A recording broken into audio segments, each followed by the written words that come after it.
کیا ہم نے کبھی غور کیا کہ مال و دولت آخر ہے کیا؟ نعمت یا آزمائش؟ کیا یہ ہمارے دلوں کو نرم کرتا ہے یا سخت؟ دین حق کا نظام ایک ایسا نظام ہے جو روح کو بھی پاک کرتا ہے اور معاشرے کو بھی متوازن بناتا ہے۔ اسی کامل اور منصفانہ نظام کا ایک بنیادی ستون ہے نظام زکوٰۃ۔ دین حق کے معاشی نظام میں زکوٰۃ محض ایک مالی لین دین نہیں بلکہ ایک عظیم روحانی اور سماجی فریضہ ہے۔ یہ اسلام کا اہم رکن ہے جس کا مقصد صرف مال کم کرنا نہیں بلکہ نفس کو پاک کرنا، دل میں ہمدردی پیدا کرنا اور معاشرے میں عدل و مساوات کو فروغ دینا ہے۔ زکوٰۃ انسان کو حب مال کے زہریلے اثرات سے بچاتی ہے اور اسے یہ احساس دلاتی ہے کہ اصل مالک اللہ تعالی ہے اور ہم محض ضمانت دار ہیں۔ انسانی معیشت کی مضبوطی میں مال و دولت کا کلیدی کردار ہے۔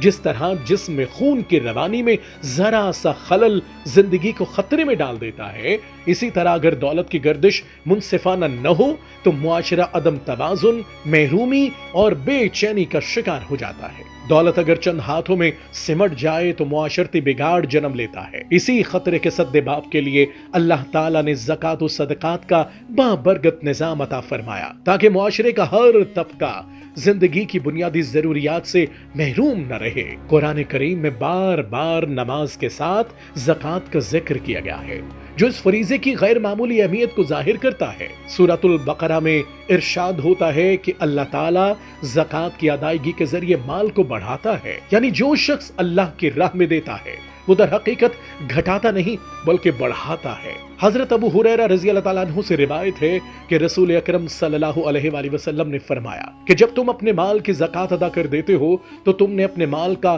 فرض حق ادا کر دیا۔ قرآن پاک نے کامیاب مومنین کی صفات بیان کرتے ہوئے زکوٰۃ کی ادائیگی کو نمایاں مقام دیا ہے۔ یہ وہ عبادت ہے جس پر اللہ کی رضا، برکت اور آخرت کی کامیابی موقوف ہے۔ لیکن دین حق نے صرف فضائل بیان نہیں کیے بلکہ غفلت برتنے والوں کے لیے سخت وعیدیں بھی سنائی ہیں۔ جو شخص زکوٰۃ کو روک رکھتا ہے وہ دراصل اپنے مال کو برکت سے محروم کر دیتا ہے۔ شریعت نے زکوٰۃ کو مال کا میل قرار دیا ہے، اسی لیے نبی اکرم صلی اللہ علیہ وآلہ وسلم اور آپ کی آل کو اس سے دور رکھا گیا۔ واضح تنبیہ کی گئی کہ اگر کوئی غیر مستحق زکوٰۃ لے گا تو یہ مال اس کے لیے باعث تباہی بن سکتا ہے۔ اگر کسی کے پاس سونا، چاندی، مال تجارت یا نقد رقم اس نصاب تک پہنچ جائے جو 52.5 تولہ چاندی کی مالیت کے برابر ہو تو اس پر زکوٰۃ لینا ناجائز اور ادا کرنا فرض ہو جاتا ہے۔